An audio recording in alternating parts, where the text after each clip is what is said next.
Hello，大家好啊！今日我哋唔玩吹水，同你哋講件怪事。呢件事真係好離譜，我到依家都諗唔明。尋日我都係正常喺屋企睇電視、執房，一啲異樣都冇。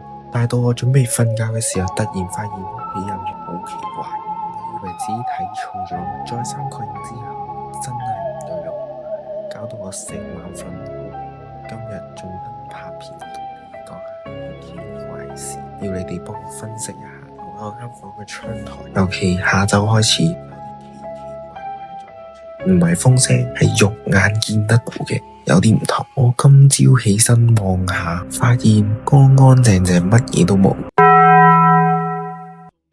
但係就係唔知發生啲咩事。我揾晒屋企所有嘅嘢，都唔知咩原因。我就係覺得有啲奇奇怪怪嘅感覺。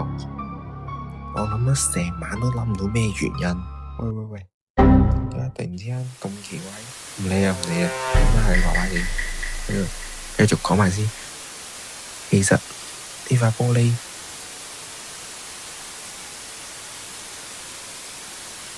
其實根本就乜事都冇。頭先講嘅所有嘢都係我亂噏緊㗎。今日係愚人節啊！你哋仲以為有靈異事件、有古怪嘅發生？今日愚人節啊，千祈唔好信我講嘅任何一句廢話。頭先嗰幾分鐘全部都係亂噏話屋企有啲咩事啫嘛，但係一句真嘢都冇，已經成功整蠱到你哋啦。我估，所以如果想整埋其他人嘅，就快啲 send 呢條片俾其他人睇啦，可以成功浪費佢幾分鐘嘅時間。拜拜。